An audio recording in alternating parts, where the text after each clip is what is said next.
Hey everyone, welcome back to my channel. Today I'm talking about the newest episode of The Amazing Digital Circus. I'm not a die-hard fan of this show like I am of Murder Drones, but finding Murder Drones content is really difficult, so I'm going to have to shift a little bit, and I will still make Murder Drones content all the time, don't worry, but I'm going to have to start incorporating The Amazing Digital Circus content here and there, just because I purely can't find enough Murder Drones content to fill this channel. This is hopefully going to be at least a slightly shorter video. At least I would hope so, where I'm just going to recap my thoughts on episode 4 of The Amazing Digital Circus and just do a little bit of analysis, but I won't go too deep. I'm going to just work through the episode chronologically and point out things that I want to mention. Let's go. Honestly, didn't care much for the first scene where they were talking to Kane, except for I really like that he brought up another crazy horror adventure immediately after traumatizing the group in the last one. That was kind of funny. That's also making me wonder if he uses so many horrific adventures so often, can this be part of what leads into characters abstracting? Just one of my many random questions about this episode. It's probably just a joke though, but I thought it was funny nonetheless. Then there's this suggestion box that he forgot they had, and this is again probably not true, but hey, does it kind of tie back into his forgetfulness when he's having his meeting with Zubul or his therapy session with Zubul in the previous episode? Just a small little thing, but it was funny because he's never read the suggestions. The only thing that I actually genuinely am curious about in this first part of the episode was when he stuck out his tongue and it came out from where Bubble was plugging the water leak and went into his mouth. So are he and Bubble like connected in some way that we don't know? Again, this could just be a joke, but you never really know. So I'm wondering if this means Kane and Bubble have some sort of weird connection. At least Kane finally is forced Zubul to participate. I don't know, never seeing her was kind of lame, and she was the most normal and grounded character in this episode, so it felt good to see her normalness compared to all the other characters' insanity. Next up, when Gangle calls Kane to threaten Jax, we see the bees on Kane's desk in his office, which is a nice little callback to the previous episode when he did the bee drawing in front of Zubul. Outside of that, there was also the CNA logo on his computer, which is a callback to the first episode, which I thought was interesting, but I'm not going to expand too much on what I think that is right now. Next important thing, Pomni almost had like a breakdown over seeing Gummy Goo. She totally flipped out, and it's the closest thing we get to her having character development in this episode, because I guess we get to see her attachment, but she doesn't do anything. Then we have Jax getting trained by Gangle, and holy shit, what the fuck was happening? He got like grabbed and dragged into the darkness and then pressed up against a TV. It was terrifying, and I don't know why that happened.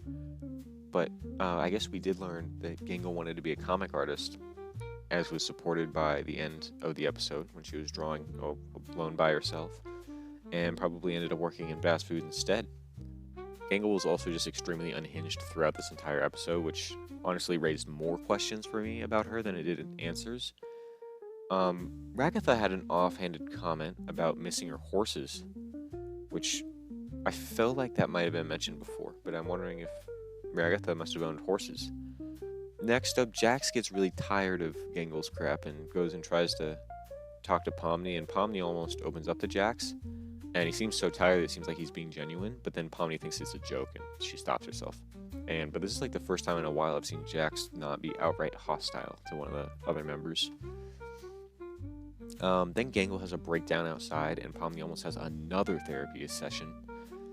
But instead, Gangle cuts it short, and Pomni doesn't even get to do this small thing that normally is like her only character development in the episodes. Now, I'm not complaining about the fact Pomni didn't do anything in this episode, because there legitimately was nothing for her to do. But I think Gooseworks needs to write something that makes us understand Pomni better as a character, because we still barely know anything about her, and we still barely know anything about the actual plot of the show, and we're 4 episodes in. And so I'm not saying it's bad that Pomni hardly did anything this episode, because she doesn't really have anything to do. But if she's the main character, you got to give her something to do. Yeah. It's part of the reason I can't get as invested in this series. The biggest part of this episode seemed to be when Pomni offered Gangle to clothes for her, and Gangle went outside, looked at the stars, and tossed aside her happy mask, and smiled through her sad mask. The lamp lights almost looked like stars or spotlights, and she was like dancing and seemed truly happy. So it was like the happy mask couldn't cover up her feelings inside, so it didn't actually change her. And I don't really know what that was supposed to symbolize, but then she tripped and fell in the road and got hit by a truck anyway. So finally, episode basically ends off in Kane's office. Once again, we see the C&A on Kane's computer, which I'm guessing has to be the company that created this virtual world. We still don't know anything about them, and so that's just why, again, it's hard to get invested in this series. We also see by the board where he gave everyone like grades, it seems like Kinger went bull riding. I think Kinger had the best time of anyone. He looks excited in that picture. But yeah, final thing was Kane glitching at the end when he was talking about being a good boss. I couldn't tell if that was a joke or if that was something we should actually be concerned about, because he glitched during the therapy session with Zubul. So is this just like a, oh, ha ha ha, funny, he's glitching? Or was it something that we're supposed to be genuinely concerned about? Because that could be the plot point of was the conflict that we actually need to see. So in conclusion, as much as I want to love the Amazing Digital Circus, I still just don't know what the main thread is, so it's hard to get engaged or even theorycraft. Pomni does basically nothing this episode as the main character, and has continued to do nothing throughout the series since helping Gummy Goo back in episode 2.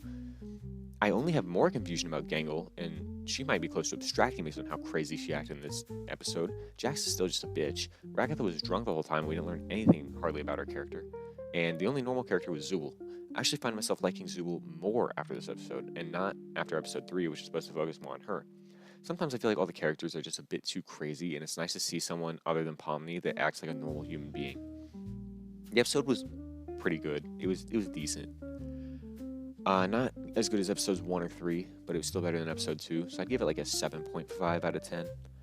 I don't think it lived up to what it needed to be, but at the same time, it wasn't the worst thing they could have done. I would just like to see a main plot really, really show itself soon. So yeah, that's it for today's video. That's my opinion on the Amazing Digital Circus. I hope you have a wonderful day. Goodbye.